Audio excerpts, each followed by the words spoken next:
And all the time, God is good. Amen po. Through worship pa lang po, talaga pong ating nararamdaman na agad ang presensya ng Panginoon. At tuloy pong nahayag po agad ang kabutihan ng Panginoon. Amen po ba? Amen. Kayo po ba yung nag-almusal na, mga kapatid? Sino po dito kumain ng almusal? Taas nga po ng kamay. Sino po dito handang kumain ng salita ng Diyos? Ayun na lang ito. Amen. Di ba po lahat po tayo, alam kong handa tayong magpuri at sumama sa Panginoon. At siguro kung tataka kayo, Ate Rosa, dito ka uli. Ganun po talaga, kailangan kong maging handa. Yan, sige Santi po. Lalo maging handa. So, nagkaroon po kasi ng emergency po ang ating isang kapatiran. Kaya po ako pumuli ang nasa unahan nyo para maghayag ng salita ng Diyos. And thank God po. Kasi po talagang pagtatayo sa unahan, laging bago. Laging kinakabahan pa rin. Kasi bakit po? Dahil alam ko na hindi ko kaya, pero kaya ng Panginoon. Amen po ba? Amen. So, kayo po ba'y handa ng makinig ng salita ng Diyos? Last time po, di ba, sinabi ko po sa inyo, dapat hindi tayo naantok sa pag-alin po, pag nakikinig po ng preaching. Kasi po, tandaan niyo po sinabi ko sa inyo, meron po sa Bible na nakatulog habang preaching. Ano nangyari po? Sino nakakatanda ng kwento ko? Nakatulog habang preaching. Ano nangyari? Nahulog sa bintana. Ano po nangyari? Namatay. Kaya po sabihin sa inyong katabi, kapatid, huwag kang tutulog. Kung gusto mo mahulog sa bintana at namatay din, pero po siya naman po ibinuhay. Di ba po? Kaya po tayo mga lingkod ng Panginoon Diyos. Alam po, hindi tayo inaantok eh. Pag po tayo ay nakikinig sa salita ng Diyos, po laging buhay. Amen po. Patingin nga po ng gising. Ano po itsura ng gising? Patingin nga po lang mata ng gising. Tingin po yung katabi. Sabihin mo, ganito yung gising oh. Ganito oh. Pero nalaban po yung nalaban po yung isang mata na nakaganto na po nakakira. Pero purihin po ang Panginoon. Wait lang po, may natawag po.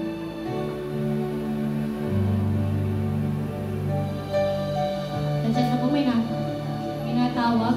11:28 verse 30. Matthew 11:28 verse 30. Mari po ba natin basahin? Sabay-sabay. Kita niyo po ba? Sige po, basahin natin with power. 1, 2, 3, go! Lumapit kayo. Wait lang po, ulit. Okay, 1, 2, 3, go! Lumapit kayo sa akin. Kayong lahat na nakapagod at nabibigatan. At bibigyan ko kayo ng kapahingahan. Pasanin ninyo ang aking pamatok at matuto kayo sa akin. Sapagkat ako'y maamo at kumbabang puso. At makakatagpo kayo ng kapahingahan para sa inyong kaluluwa. Sapagkat madali ang aking pamatok at magaan ang aking pasanin. Amen. Ang Diyos po mapala sa kanyang salita. Sabi po din lumapit kayo sa akin at kayong lahat napapagod at nabibigatan. So, umaga pong ito, sino po dito napapagod? Taas nga po ang kamay. Sige po, sino pong, maging honest po tayo ngayon, sino pong napapagod dito at nabibigatan? Ay, parang ako lang, pastor, ang strong! Ang strong pala, pastora ng ating mga kongregasyon. Sino dito napapagod? Taas ang kamay. Pag kayo po hindi napapagod, kayo po yung alien. Hindi po kayo tao. Sino po dito nabibigatan? Parang atras, nabibigatan ako. Minsan parang hindi ko na kaya. Sino po dito yung nararamdaman na feeling nila parang sila po ay nasa dulo na po ng bangin. At gusto ng Lord, papagod na ako. Nabibigatan na ako, Lord. Ang dami kong pasanin ngayon. Bigat na ako. Para kung baga para kung example po na, kunyari po si Kuya Cas, binubuhat niya po si Kuya Sayon. Tingnan po ang kanila pong height. Tayo ka nga, Kuya Cas, tayo ka nga, Kuya Cas. O, tayo. Tingnan po si Kuya Sayon. Yan o, tingnan niyo po. Bubuhatin po ni Kuya Cas si Kuya Sayon. Tingnan niyo po ba kaya? Tingnan niyo po kaya? Kaya po o hindi? Ay, kaya. Kuya Cas, kaya mo buhatin si Kuya Sayon? Mga 5 minutes, bubuhatin mo. Ng matagal. Araw-araw mo bubuhatin. Hindi mo kaya. Kasi bakit po? Mabigat! Mahirap buhatin! Diba? At ganun din po tayo. Lahat po tayo mayroong meron po tayong bigat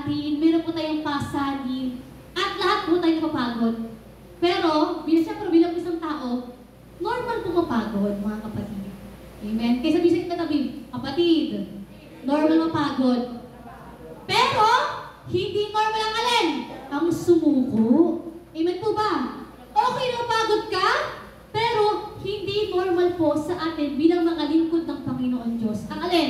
Ang sumusuko sa problema. Amen po ba? Alam po lahat po tayo may problema, lahat tayo may pinagdadaanan. Pero sabi doon ng Panginoon, lumapit kayo sa akin, ganito lalapit. Sa Panginoon?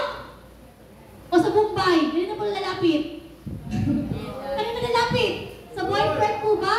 Sa asawa po ba? Saan po lalapit? Sa Panginoon. Amen, Kuya TJ. Di ba po?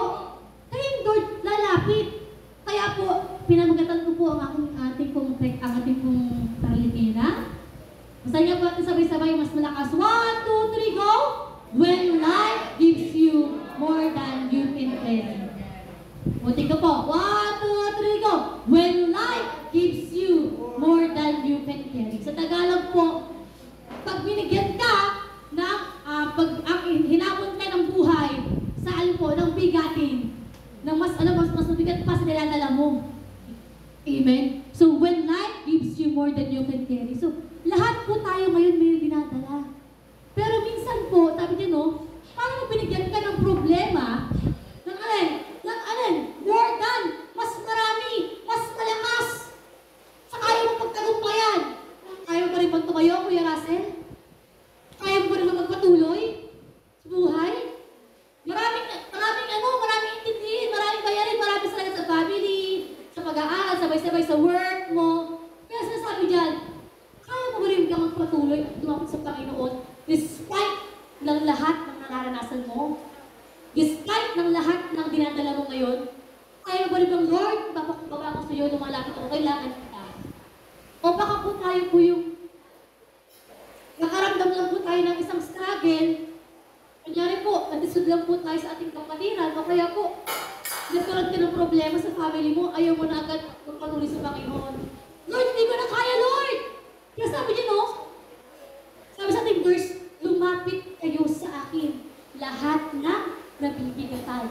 Di ba po? At alam niyo po ba, sabi nga po dun sa sino po sa atin dito na ilang beses ng surumpok, nakatayo pa rin? Kanyari po example po, si Kuya Rudy. Kuya Rudy, susuntokin niyo si Kuya Russell. Ilang beses? Mga 25. Uppercut ng mga sudlo. Uppercut, ng left and right. Kuya Russell, ayaw ko rin ba tumayo? After ng ilang suntok ni Kuya Rudy sa'yo. Tapos nagkasaka mo ng tricycle! Ayaw mo rin ba tumayo, Kuya Russell?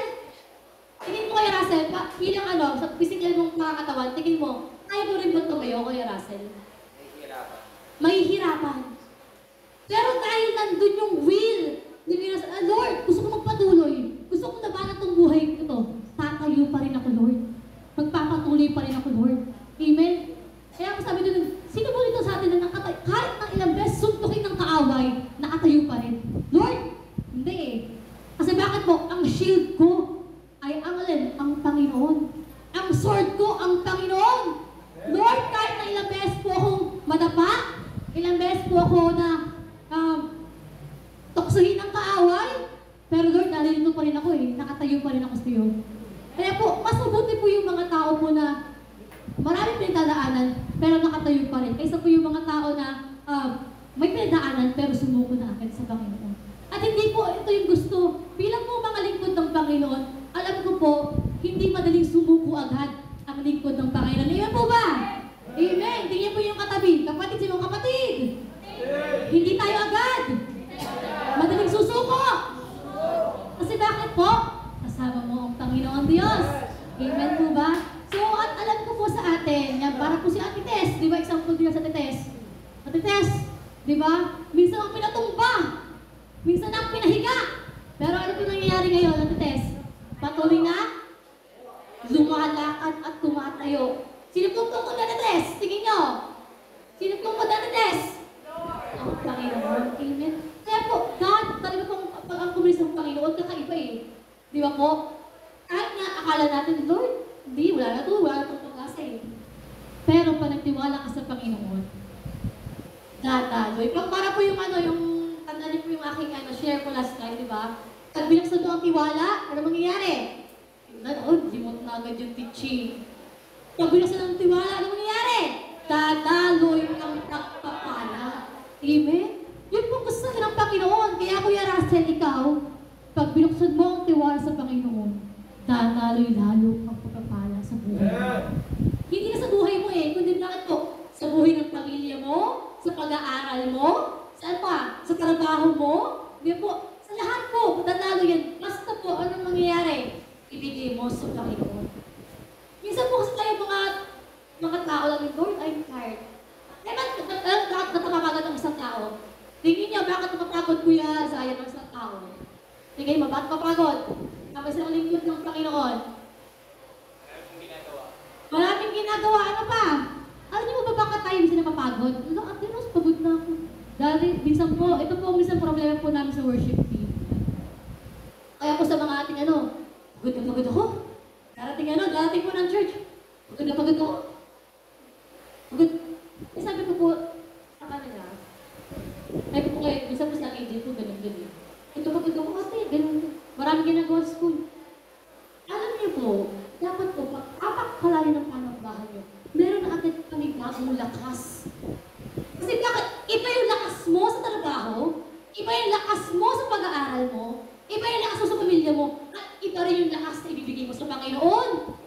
Kaya po, ano pala po ng panambahan? Ano, Lord? Sabihin na agad ang purihin ka, Lord! Sabihin na agad ako sumama sa'yo, Lord! Kasi bakit po, tinuturn ko yung negativity sa positivity na, Lord, kahit marami akong pinadaanan, maglilingkod pa rin ako sa'yo. Amen? Ganito po dapat yung maging mindset natin. Sa'yo mo dito, parang po yung alam po sa atin dito, iba sa atin lagi, parang mga breadwinners. Hindi po dito mga breadwinners. Tapos nga po ang kamay, ano po yung breadwinners, mga kapatid? Sila yung parang tumataguyod sa pamilya, nagpaprovide sa pamilya, di ba po? At isa po yung mga breadwinners, yan po yung maraming dinadala. Yan po yung maraming bigatin. Pero minsan po hindi po naimik ng mga yan. Ang kalaban, sila pong ang kalaban po kasama lang ngayong Panginoon. At marami po akong kilala, dito po sa ating panambahan, ng mga breadwinners. Amen. At alam ko po, never silang pinag-iniwan ng Panginoon. At alam ko marami tayong kilala dito, na mga lingkod ng Panginoon na breadwinners din. At hindi mo kadali yun Kasi ikaw yung mubuhos na pamilya. Alam mo yung mga ating mga single moms? Alam po yung mga single moms. Di ba po, yung mga mag-isa lang ngayon, namumuhay para sa pamilya, binubuhay ang pamilya nila. Kasi bakit po, hindi mo madali ang mag-isa. Pero, kadalihin ka kasama mo ang Panginoon. Amen po. Sabi dito, after pouring out so much, you feel empty. Minsan daw po tayo, kunyari, binigyan natin lahat, Lord, ganito. Minsan po, hindi na sa ating mga sarili. Minsan po, at mahirap din po sa atin. Ang mga tao po kasi minsan nag-record silang, ay, kaya ko to. Alam niyo po, maganda rin po na maging honest kayo sa Panginoon. Lord, hindi ko kaya, Lord. Lord, nahihirapan ako, Lord. Sa bakit po, tataas ka ng Panginoon. Alam niyo po, mas magandang maging honest na hindi tayo okay. Kasi bakit po, doon tayo irili niyo ng Panginoon, doon tayo nakabuhin ng Panginoon, doon ka palalakasin ng Panginoon. Kaya pag ganun ka, kapatid, kamusta ka na? Ate Rose, okay lang ako. Ganun mo sa worship team. O kaya mo sa leadership, at tinanong, di ba Sarah? O, kamusta naman ikaw? Okay lang mo Sarah, kung na kaya ang buhay. Pagdating naman mo, bakit wala ni sister? Yung po pala, may problema po pala na matindi. Nahuli na po. Imbes po naagapan natin na buhay. Kumbaga naagapan ng Panginoon na muli kang itaas. Tinagawa pa na, ay hindi ka okay spiritually. Kaya ngayon, tanong niyo po yung katabi, okay ka ba? Talaga? Ikaw ba talaga ay nakatayo o baka yun ay lang? Parang standy lang yan. Baka mamaya yan ay lang. Yan ay parang tawag dun sa parang yung kanyari standy lang. Yung parang hindi siya yan. Ibang tao yan. Di ba? Ikaw ba'y okay talaga? O you are pretending to be okay? Gusto ng Panginoon, maging honest tayo sa Kanya. Na Lord, bigat na bigat ako. Kaya sabi ng Panginoon, lumapit ka sa Kanya. So lahat po na ngayon na, siguro po hindi kayo kilala personally, sa atin meron po pinagkalaanan. Pero sabi dyan, sabi din po, meron po niya sinabi na God is not asking you to pretend to be strong.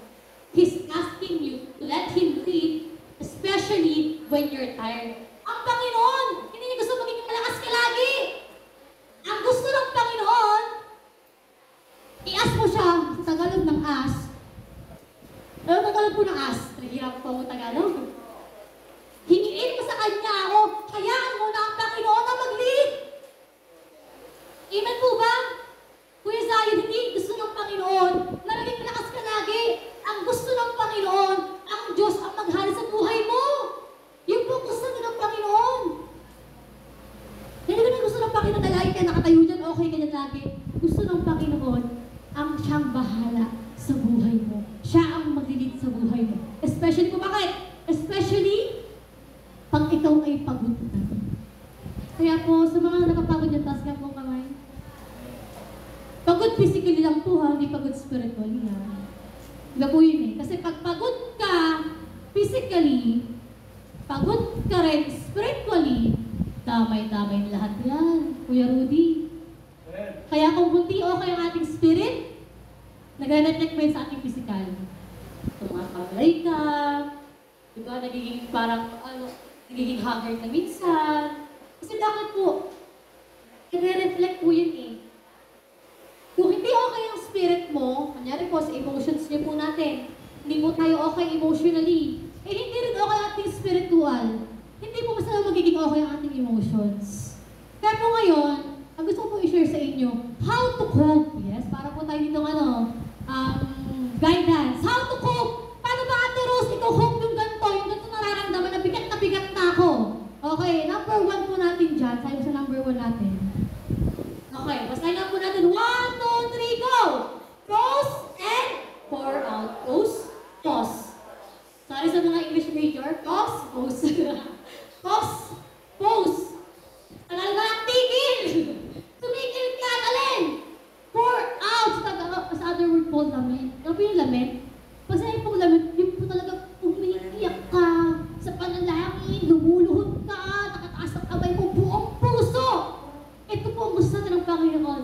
Sabi mo sa Psalms 62 verse 8, pour out your hearts to Him, for God is our refuge. Amen po ba? Alala ko yung kantang my refuge. Yes, napakanta namin sa Ate Rose. My stronghold, di ba? Always, yun po ating refuge. Ang Panginoon, ating stronghold, ang Panginoon. Basta sabi dyan, bago mo makamtan o bago mo magkaroon na ng malift up yung kabigatan mo, ang gusto ng Panginoon sa'yo, tumigil ka muna at i-pour out mo lahat sa Panginoon. Sino mo na nakaranas ng tumigil pinag, pagod na tumigil siya at i-pour out sa Panginoon. Ako lang po ba yun? Kunyari po sa pagtakbo, pinabas ka ng tumakbo, pagod ka na, eh gusto mong reach yung goal mo, pagod ka na. Eh may tubig na nag-o-offer. Di ba po ganun kasi, wala sa tangge, yung natakbo. Sa mga ano po kasi, mga marathon, may nag-offer po doon ng tubig, titigil ka, balik ka tumigil para kumuha ng tubig. Eh minsan po tayo, mga lingkod ng Panginoon, ako pa rin, pagod na, ako pa rin, takbo. Eh may nag-o-offer ng tubig. Sabi ko, ay, kailangan ko ma-reach yung goal ko, kailangan ko matapos agad. Hindi ka tumigil. Bago ka makarating ng finish line, hinimatay ka na agad. Ganun po tayo minsan, mga kapatid. Ang Panginoon nag-offer ng tubig. O anak, pinig ko ng tubig. Anak, ikaw muna ay tumigil at magpahinga. At tayo lalalaban uli. Eh, minsan po kasi kahit ako pa rin. Hindi kaya ko to. Ay, nahimatay na po agad. Ganun po ang ating spiritual, mga kapatid.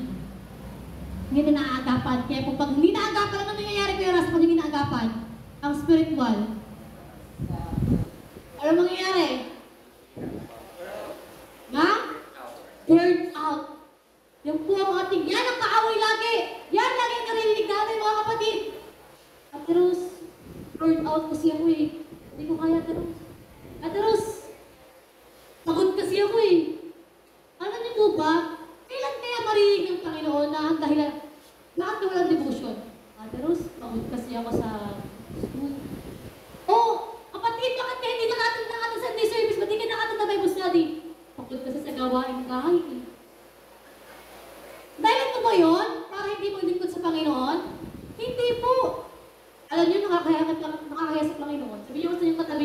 nakakaya naman sa Panginoon. Kasi bakit po? Ang Panginoon lagi nandyan para gabayan tayo. Ang Panginoon lagi nandyan para i-guide ka, para tulungan ka, para i-lift up ka. Pero ikaw pusang lumalayo.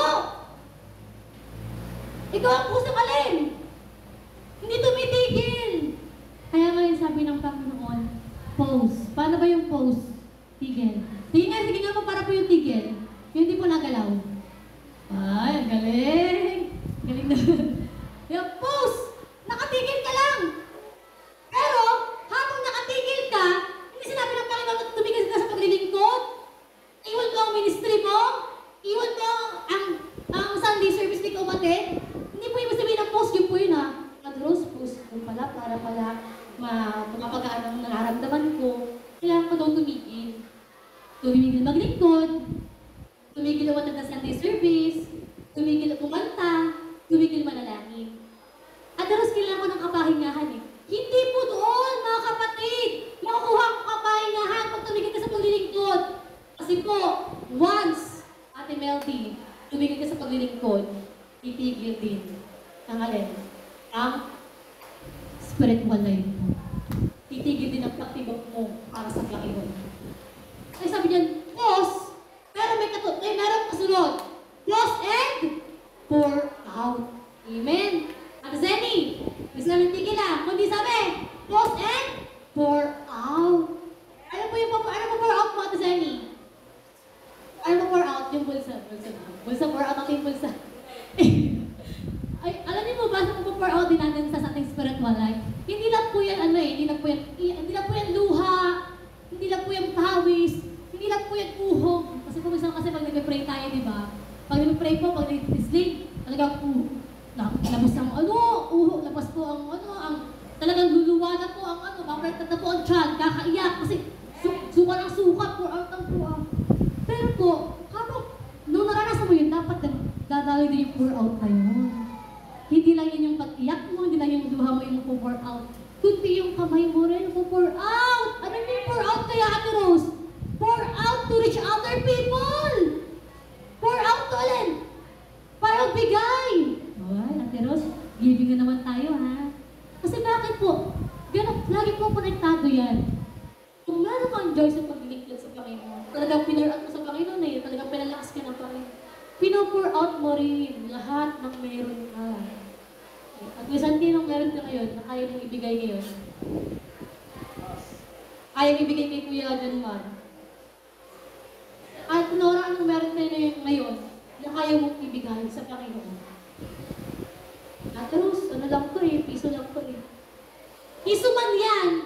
Pero ang Panginoon, hindi nagmamatter kung gaano kalaki yung binibigay mo. Ang nagmamatter po kung gaano mo gustong magbigay at mag-pour out sa Panginoon. Hindi po nagmamatter dyan kung gaano karaming luha. Siguro magkaroon tayo sa pag may contest tayo dito, no? Maramihan ang luha! Ang mas maraming luha, mas spiritual! Maramihan ang suka! Pag sumuka ka, mas spiritual ka, mas naramdaman ng Panginoon. Hindi. Sabi niya, kung gaano mo kalaki, kung gaano kalaki ang puso mo sa Panginoon. At yun po ang nagmamatter sa Lord. Pour out your hearts. Pour out your worship. Pour out your service. Eh, minsan po tayo mga lingkod. Ayaw po natin ng pour out. Natin pour in. Lord, puso mo sa akin, Lord. Sa akin lang, Lord. Puso mo, kailangan ko ng blessing. Yun po. Kaya ito po ang encouragement sa atin, sa mga leaders po natin, di ba? Not pouring in, but pouring out to others. Kasi bakit? Ginagamit ka ng Panginoon para pagpalain ng ibang tao. At Diyos, kulang din naman ako eh. Magbigay ka, pupunan ka ng Panginoon. At Diyos, ito na alam mo meron ako eh. At Diyos, ito, mahihina na nga ako Diyos eh. Ibigay mo sa Panginoon. Ang Panginoon ang bahala ko mo sa iyo. Amen? Kailan mo tayo pinabayaan ng Panginoon? Basta gusto lang natin ng Panginoon, pour out. Sabi nito, let yourself feel. Lahat, nararamdaman mo, ibigay mo sa Panginoon. Diba? Bring your exact emotions to God. In prayer, lahat na po na nararamdaman natin, nalulungkot ka, nalilito ka, di ay nababustrate. Lord, pero sabi dito, ibigay mo lahat sa Panginoon. Kaya po kung babasa niyo po ang awit, ang Psalms po, lahat po yun, kung mapapasin po natin, lahat po yun tungkol sa alin po. Pagkasabi na nararamdaman sa Panginoon, Lord, di ba doon? Talaga lang tungkol lang tayo. Like yung sa verse natin, pour out your hearts to Him. Yan po awit yan. More on lahat ng magre-repet na, Lord, kailangan kita, Lord, nangihina ako, palakasin mo ko. Ay, kung basahin po ang Psalms, maganda pong ano yun, magandang encouragement po sa atin yun. Diba? So, toss and pour out. Amen. So, shake po natin yan. Ibuhos natin. Hindi lang po, di ba po, ating kinakanta, ibuhos mo lang, ganyan kinakanta, di ba? Ibuhos ng ibuhos mo. Di ba? Ang gawin naman po natin, if once na binuhos sa atin ng Panginoon, tayo po ang buhos sa ating tampo. Amen. Kaya po sabi sa inyong katabi, buhusan niyo po yung papapala ngayon. Buhusan niyo sa ibuhusan mo. Buhusan mo ng papapala, Lord! Binubuhusan mo papapala dito lahat! Kalakasan, tagalingan, Lord! Diba? So, number 2 po. Yan, number 2. Parang tumatagal tayo, tinakmakot na. Number 2. Ito po 10 eh. Handa po kayo hanggang 10. Kung gutom na kayo. Go, Ate Zenny, hanggang 10. Nagibigit? Wala ato eh. Joke lang po. Number 2 po sa dyan. Realign your focus. Realign your focus. Sabi po sa Matthew 6:34, sabi dyan, do not worry about tomorrow, for tomorrow will worry about itself. Huwag mong alalahan ng kinabukasan. Hayaan mo ng kinabukasan ang mag-worry sa Kanya. Amen? Sabi po dito, realign your focus. Hindi mo ang focus ngayon ay kung anong ulam mamaya. Hindi yung focus ngayon kung ano yung mga problema na kakaharapin mo. Malang tuition yung anak ko sa dating na buwan. Ano ang ganito? Gustusin ko sa next na buwan, ano ng bigas. Naubos na ang bigas, ilang takal na lang. Pero sabi niya, realign yung focus. Kanino? Hindi mo realign yung focus. Sa Panginoon. Hindi po sa mga negative na bagay. Alam mo ba, natutunan ko yan ngayon. Tanggalin mga negative. Tanggalin mga toxic na bagay. At i-realign sa Panginoon. Kasi po pag hindi po natin na-realign, salo ko may stress. Kaya po tayo mga lingkod ng Lord, turuan po natin ang sarili natin, laging nakatuon ang ating mata. Halina po sa Panginoon. Hindi po sa inyong katabi, ay, ito yun si ano. Tulog na naman sa Sunday service. Ay, tingin mo si ganito. Parang ano, hindi maayos ang buhok niya. Alam niyo po pag Sunday service, marami siguro pag lumabasa dito yung isip ng tao, marami siguro dito, iba't iba. Merong ulam, meron ditong, ay, ano kaya, mga assignments. Sino kaya dito dapat, pag tinignan po ang laman ng utak, ang isipin ng Word of God. Amen. Ang isipin ay, ano kaya kakawin namin sa ministry namaya? Kasi kailangan po sa Panginoon. Eh, minsan po, nakatingin po tayo sa may may butik dito, no? Ay, palaglag na yung kisame. Palaglag na yung kisame. Tataas mo yun ang Panginoon. Amen? Diba? Sabi dito, realign your focus. Lagi tayo nakafocus doon sa mga malayo. Malayo nga yun eh. Ang focus na doon sa nangyayari ngayon. Sa kaya gawin ng Panginoon sa buhay mo ngayon. Lord, paano ko tumanda na ako? Nanginginan na ako. Ngayon po, ngayon din, si Pastora ko eh. Road 2, ano po si Pastora? Road 2, Sweet 16. Amen? At alam mo si Pastora din, marami din siyang iniisip. Magtanda na, sino kaya mag-ibig sa church? Sino kaya maglilid ng pastor? Ano kaya Russell? Sino kaya ang tatawagin ng Panginoon para mag-lead ng gawain ng Panginoon? Sino kaya ang next? Ate Meldy, ready ka ba, Ate Meldy? Amen? Realign your focus! Anong focus mo ngayon? Pag-aaral ba? Ang focus mo ngayon? Ang plus yung ibang tao? Ang focus mo ba ngayon? Makapagtagumpay ka sa trabaho mo? Ma-achieve mo yung ma-promote ka? Pero kailan po tayo nagkaroon ng focus na, Lord, gusto ko ma-promote sa gawain mo? Amen. Ate Zenny!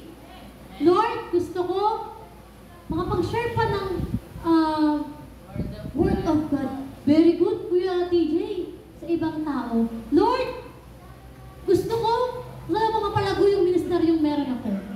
Ito ba yung ating focus ngayon? O baka po ang ating focus na ngayon ay iba't iba na po. Alam niyo po, nakakalungkot. Kaya po sabi ko dun sa yung missionary ko po sa GC po namin ng leaders, na huwag po ating hahayaan na yung nararamdaman mo personally, maapektuhan yung paglilingkod na meron ka. Kasi bakit po? Pag yun naapektuhan, parang po yung isang sa Lord parang ang Lord, binibigay sa'yo lahat. Ang Lord, lagi na dyan para sa'yo. Pero nung kailangan ka na ng ibang lugar, iniwan mo na ang ministry. Diba? So, huwag po natin hayaan na ma-distract tayo ng iba't ibang mga bagay. Alam mo ka maraming distraction. Sige nga, bigay po tayo ng example ng distraction. Kuya Kas, sa'yo, bilang isang kabataan, anong distraction sa'yo, Kuya Kas? Distraction sa'yo? Chicks po. Chicks, ay, hindi naman yung chicks. Ano kaya pag-aaral. Diba? Anong distraction sa atin? Sa mga nanay kaya, at Nora PA po, ano ba distraction sa inyo bilang isang nanay? Mga gawaing bahay.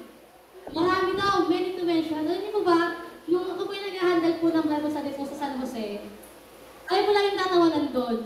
Sabi namin, kasi po, yung mga anak ko nila maliliit pa. Siyempre, habang nag-study kami, bilang, ganun, bilang minu ko, tama, tinapay, gano'n. O kaya, mama, inaway ko, gano'n. Kaya sabi ko, kids, kaya po yung po namin doon, ang nangyayari doon, ituturuan po akong bata, at the same time po, may mga kids na tatakbuhan. Kaya yung mga nanay, parang, Lord, para sa mga nanay, Lord, nakakatag. Ganun po yung mga nanay doon. Kaya sabi namin, dapat talaga dito may gulungan ng mga bata eh. Joke lang po. Kasi bakit? Kasi talaga, marami pong intindihan ng mga nanay. Kaya po, thank God po kasi, kaya po, buti naman po yung mga nanay natin doon, hindi na busy maglaba. Kasi po, ang nangyayari po doon minsan, pag napunta kami doon, noon, laging, ay Ate Rose, lalabas pa kami nag-a-unload ka. Marami po pong ginagawa, luluto ka. Pero ngayon po, iba na ang mga nanay doon. Pagdating ng isa, kanya, pagdating na po kami, sabi ng anak, Mama, Bible na! Tuwag-tuwa po kami. Kasi sabi ko, ay, miss ko yung mga bata. Sila po yung nag-aakal sa kanilang mga nanay nila. Ay, Bible study na. Si Ate Danica po, kung kaya pa Ate Danica. Ay, Ate Danica, lalaba ka ba? Sabi niya, Ate Rose, pero Bible study muna eh. Kaya po, ang sarap na ganito yung nanarap. Ganito po yung kasabit yung ating mga attendee na talagang iiwan yung kanilang ginagawa para sa Panginoon. Ganito yung ba tayo? Linggo ngayon. Di ba po? Maraming ginagawa. Family day nga ngayon, Ate Rose eh. Pero church ako eh. Ang gawin mo, dalhin mo ang pamilya mo dito. Ito yung family day. At minsan po, yun po ang nagiging dahilan. Kung bakit po itong mga po na ito, ay wala ngayon. Dahil bakit po? Ate Rose, family day po kasi ngayon. Mag-outing po kami family.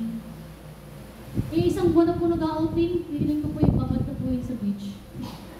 Amen? So, dahil po tayo, ang gawin nating family day, at Sunday service, after Sunday service, pwede yung family day.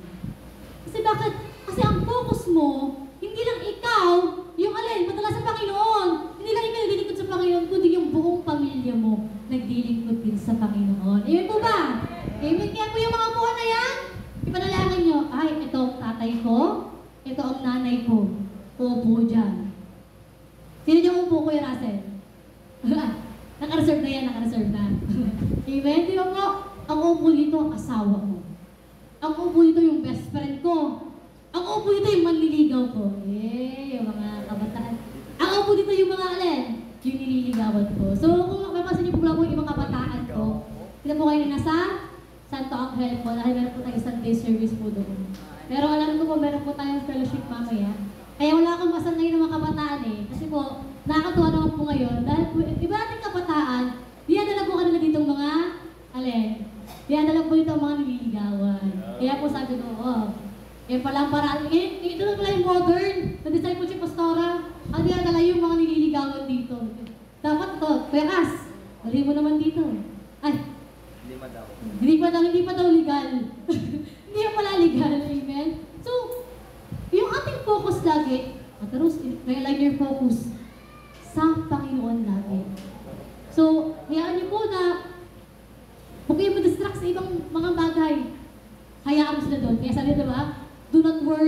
tomorrow. Huwag mong intindihin ang mangyayari kinabukasan, Ate Jackie. Paano kinabukasan ng anak kong ito? Lalaki ba itong mabait? Lalaki ba itong rebelde? Hindi. Lalaki yung may takot sa Diyos. Amen. Kasi bakit? Bata pa lang, dinadala mo na sa panambahan ng Panginoon. For tomorrow will worry about itself. Hayaan mo kinabukasan mag-worry doon. Hayaan mo sila. Basta, ang gawin mo na lang, i-focus mo ang buhay mo, ang puso mo saan? Sa Panginoon. Amen po ba? Amen. Pangatlo po. Pangatlo. Sino inaantok? Walang inaantok. Pangatlo, yan. Embrace! Kung sinabi mo embrace, sa Tagalog po ay yakapin mo ang kapahingahan as worship bilang isang pagsamba. So, kaya po, mahalaga sa atin mga kapatid na tayo ay magpahinga. Sabihin mo sa iyong kapatabi, magpahinga. Pero pag sa'yo magpahinga, hindi tumigil. Ulit ha? Hindi matulog. Sabihin mo sa'yo pahinga, hindi sabihin na tulog agad. Embrace rest as worship.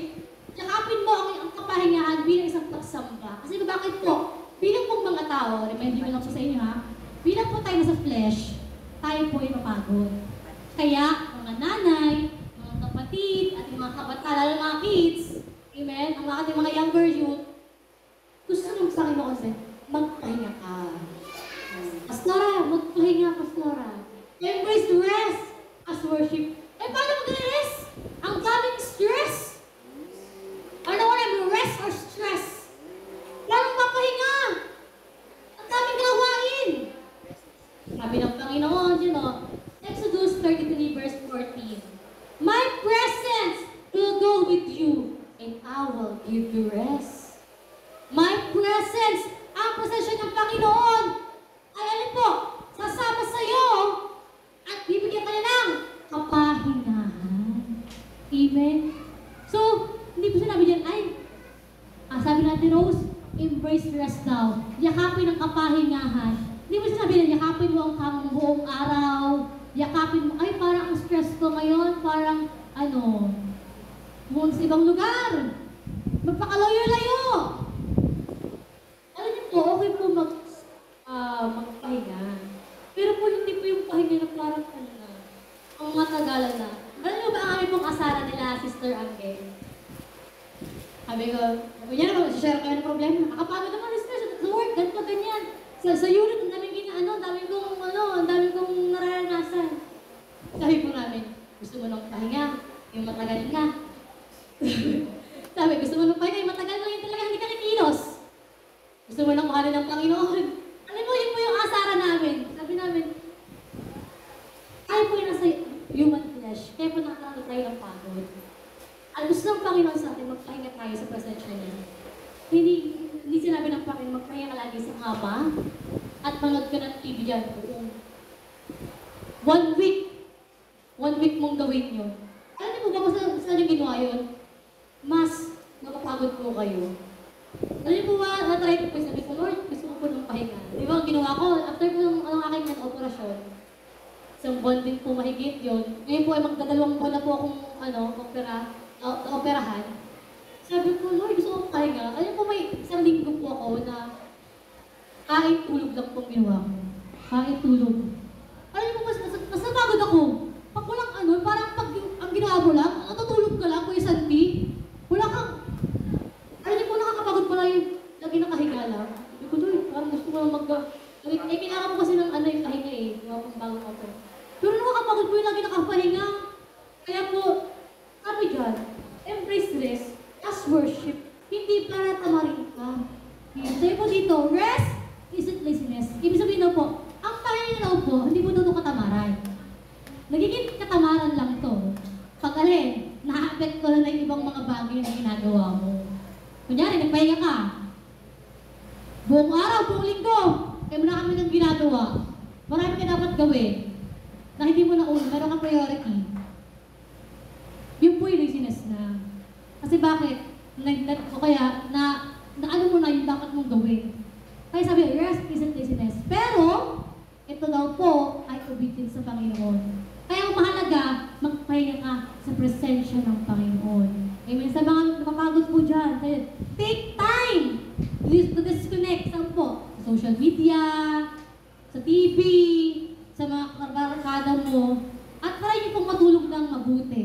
huwag magpuyat. O kaya po kumain po kayo ng mabuti. Maglakad-lakad po kayo. Alam niyo po nakakaranas maglakad-lakad. At alam niyo mga kabataan, kami, inyo, kumbaga po maiintindihan niyo po kami, yung mga gantong edad na, gusto na kayo maglakad-lakad lagi, ayaw ng mga gadgets, ayaw na ng mga laro-larong yan. Kasi po, mas mahalaga na parang nakapag-reflect pala ng gano'n. Naman, pag ikaw pala ay nag-time na sa gadgets, mas marami ka pa palang magagawa. Mas makakapahinga ka. Kaya ang nangyari po, pag kaupo po ng gano'n, ay kailangan ko, kunyari po yung mga nanay, after maglaba, kailangan ko magpahinga, upo muna siya. Labas sa cellphone, huwag ang TikTok. Yung TikTok po, pagka-scroll mo doon, diretso yun. Hindi po yung natigil ng mga reels. Kaya po in-install ko yung TikTok ko eh. Sabi ko yung TikTok kasi po, pag umuha ka ng ganito, diretso ka na yun. Mamaya po, isang oras ka na lang. Ay, isang oras na pala akong nakikinig ng mga reels. Eh, meron po doon mga short, yung mga short story. May isang babae.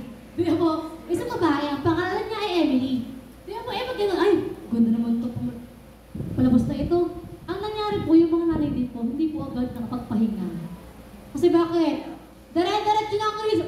Pagod nga, nakahiga na ang katawan. Ang kamay naman, dire-diretso. Napagod po ang kamay. Napagod ang mata. Pagod na pagod ako buong araw. Wala po mga nanay bilang gaano. Pagod na pagod ako buong araw. Nakita ka, Inay, ikaw nga, buong araw ka nag-scroll lang rin sa reels dyan eh. Amen? Kaya mga nanay, ang pahinga po, hindi po pag-cellphone lagi ng isang oras. Miski yung mga kabataan din. Ay, pagod ako mag-aaral, upo muna ako at maglalaro ng ML. Kailangan mo stress. Kasi may kalaban. Kuya Kas, ganun ba yun? Pag anak, bili naman toyo dyan. Pagod na pagod ako dito. Huwag ako utusan. Ito na yung utusan mga kabataan. Tinunggal ng mga kabataan. Yun po. Pag meron kayo pagkakataong magpahinga po kayo. Lalo sa mga kabataan. Dahil pagkanda nyo, dire-diretso ang dire-diretso ang gawain sa bahay. Kaya hanggat kaka pa mga youth, yung mga younger youth dyan, inantok na kayo yun. Younger youth na, ito po yung mga girl natin sa kids, ngayon po yung mga younger youth na. Diba? So, kaya nyo sila tumakbo, tama na ang cellphone. Tama na po ang mga panonood ng TV. At may munang pahinga sa presensya ng Panginoon. At syempre po, take time po na Pabasa ng Bible. Sino ba itong goal na basahin po yung mula Genesis hanggang Revelation? Piling ko wala na po nag-goal noon. So, rin po, ang ating mga nanay po, ang ating mga kabataan, palaki ng Bible! Ngayon po, palitan na lang ng Bible. Kasi bakit po ng cellphone na? Noon din, pagandahan pa yung nasulat sa devotion notebook. Talaga naka-cursive. Meron pa mga drawing.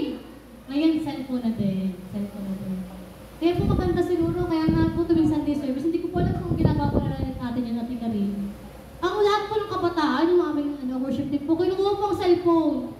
Kasi po, during po service, hindi po na-embrace ang pasensya ng Panginoon. Ang kanang na-embrace na rin po, ang kanila pong kachan. Oh, wait lang, patapos na yung preacher namin doon naman. On the way na ako. Amen? So, kaya po, embrace. Alin po, embrace natin ang presensya. Ngayon po umaga na to, i-embrace mo ang presensya ng Panginoon. Hindi mo i-embrace ang pagod, hindi mo i-embrace ang ginagawa ng katabi mo. Ay, tumutuloy na yung laway kasi tulog ka. Ang i-embrace mo ay ang presensya ng Panginoon. At hayaan mo po, hayaan mo ang Panginoon ang umalis yung buhay as worship nang ikaw ay, umuri. Minsan po sabi ng pinagtasa ka ng mga kamay. Minsan po nakaganto yung mga ating mga lingkod. Patingin nga po ang mataas ang kamay. Patingin nga po ang nakataas ang kamay. Hindi naman po nakaganto. Pero po sinabi ng Lord, taasan yung mga kamay! Nakaganto po. Tayo po sa Panginoon! Tayo po sa Panginoon! Ganun lang. Tayo po malakpak sa Panginoon! Hindi ko po alam kung saan po nagagaling yung kanilang kung sila nawawala ng energy. Di ba po? Tayo po sila, mag-worship push ka. Kaya tayo bigat na bigat din kasi bakit po? Bigat na bigat din yung katawan natin. Ay sa ating mga kamay. Bigat na bigat din tayo umawag sa Panginoon. Para yung ating labi. Para po nakasiper. Hindi mo may buka. Pero pag may dismiss sa katabi, oo, mas ganito. Talagang bukang-buka po yung bibig natin eh. Pero po sinabi ng Panginoon, maglangit ka nga na papuro sa Panginoon. Maglangit ka na po sa Panginoon. At nahiya ako magsabi ng ako. Salamat po sa Panginoon. Pero pag mayroong mga bagong trending, ay oo, mas ganito, ganyan sumayaw. Kaya mo ibigay yung lagas mo eh. Pero po sa paglilingkod sa Panginoon, parang magukulangan po ang Panginoon sa atin. Diba? So, huwag po ating hayaan na tayo po lagi nakalupay-pay. Kaya po natin, na tayo po ay alin, laging magpuno ng papuri sa Panginoon. Saan po tayo pumunta? Magpupuri pa rin para sa Panginoon. Amen po ba? So, pang-apat po, dalawa na lang po to. Kaya po natin, kaya pa ba? Sabihin niyo ngayon yung katabi, kapatid! Dalawa na lang. Amen. Okay, number 4 po. Sabi niyo, number 4. Sabi niyan, surround yourself with safe people. Galatians 6 verse 2. Carry each other's burden. Kaya po, minsan, kaya tayo bigat na bigat, bakit po? Hindi mo sinishare yung bigat mo sa ibang tao. Kaya ngayon, kung meron kang kabigatan, i-share mo sa katabi mo. I-share mo sa katabi mo ngayon. Kapatid, bigatin ako. I-share mo din ngayon. Siya ngayon ang ka-share mo ngayon sa bigat. So bakit po? Kanyari po itong project na ito. Binuhat ng isa. Ni Cass. Tingin niyo po ba kaya niyang buhat niya mag-isa lang? Hindi po. Sino gusto mong katulong, Kuya Cass? Sino gusto mong katulong buhatin to? Sino? Sayon. Sino pa? Sino pa gusto mong katulong? Pumili ka dyan. Sino gusto mong katulong? Sino tinutulong mo? Si Kuya Russell. Sino pa gusto mong katulong? Magbuhat. Sino pa? Kuya Rudy. Kuya Santi. Lahat tawagin mo. Ganun yun. Wala, sabi ni Kuya Cass. Lahat daw. Ganun po yun. Kung mayroon kang bigatin, ang gusto ng Panginoon sa atin, i-share mo to. Kaya, huwag mo kaya na ikaw lang magbuhat, nararamdaman mo. Kaya mga anak, kaya, ating mga kabataan dyan, merong bigatin ating mga magulang, dapat tayo ang nangunguna para tumulong sa ating mga magulang. Amen po ba mga nanay? Amen ba mga tatay? At ganun din po tayo mga nanay sa ating sa mga anak. Hindi lang po basta nagsasaradunan, kundi ano po, tutulungan. Pero nangyari po minsan, meron po talangan yung mga anak. Pinaglitan niyo po, dalay-dacho. Sabi ka ng masasamang salita. Ang nangyari po, lalo nabigatan po ang inyong anak. Ang mga kapatid po ay sensitive. Meron po mga dalayas. Kilala po ako, mga dalayas po bigla-bigla. Ang mga kabataan po ngayon sa kalsip. Kaya mga nanay, maging unawain din po tayo sa ating mga kabataan. Mga kabataan, nalalaman ko ngayon na. Kasi lagi sinabi, Adrus, lagi kami mag-break yung mga kabataan lagi masama. Mga nanay, kailangan ko yung kabataan. Meron po yung kanya-kanya dinadala din. Kahit hindi niyo po yung anak, tapikin niyo. Kasi bakit po? Carry each other's burden. Hindi lang po sa family, kundi sa ating panambahan. Pray po ba, burden niyo po ang gawain ng Panginoon? Hindi po, wala po nag-i-email. Sino ang burden dito ang gawain ng Panginoon? Pero pag sinabi ko, sino gusto blessing? Amen! Kasi blessing yun, Ate Rose eh. Pero pag-usapang burden na sa gawain ng Panginoon, pag-usapang dalahan na, tulungan na, minsan po nawawala po ang ibang mga kapatid natin. Ang ating mga volunteers, ang ating mga workers. Amen? Kaya po dyan, care each other. Wala po ibang gagawin ng Panginoon sa ating lahat, kundi tayo po, mga kapatid. Paano magkakaroon ng upuan dyan? Ay, upuan dyan. Paano magkakaroon dyan ng isang tao kung ikaw hindi ka nag-i-invite? Kung ikaw hindi ka nag-bibisit? Miski yung family po natin hindi mabitbit sa bahan ng Panginoon. Carry each other's burden. Hindi lang po kita, pero ang ating pong mga lingkod ay bigat na bigat na. At alam ko lahat po tayo may concern. Lahat tayo mahal ang gawain ng Panginoon. Tingin po ba? Lahat mahal tong panambahan ito. Kasi bakit po lahat tayo ito tayo eh. Lahat po tayo kabahagi. Yung ating pong vision and mission, lahat tayo kabahagi tayo dyan eh. Pero nung dumating na po agad yung problema, nawala na po yung mga kabahagi. Iniwan na po natin ang ulo natin. Amen? Kailangan po natin ang buhay ng mga isa. Kailangan na maglinis.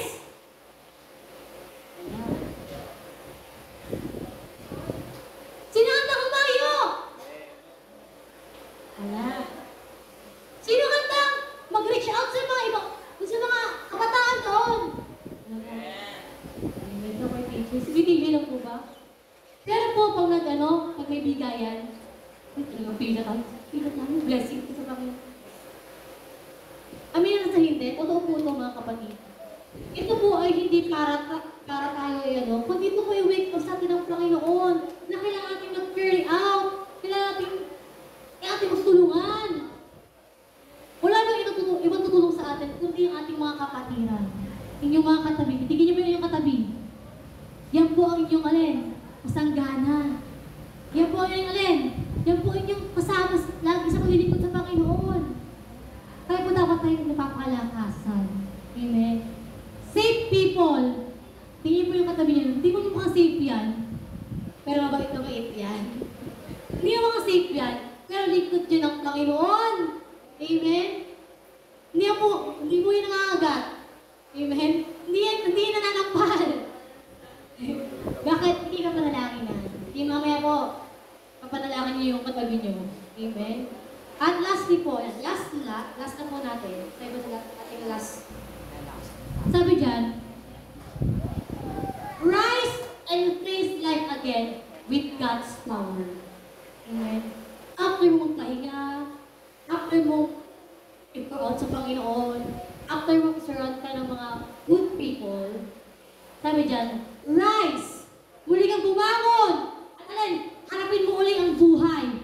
Pero, kasama na ang lakas at kapangyarihan ng Panginoon. Amen po ba? Sabi po dito sabi po, not in your weakness, but with God's power.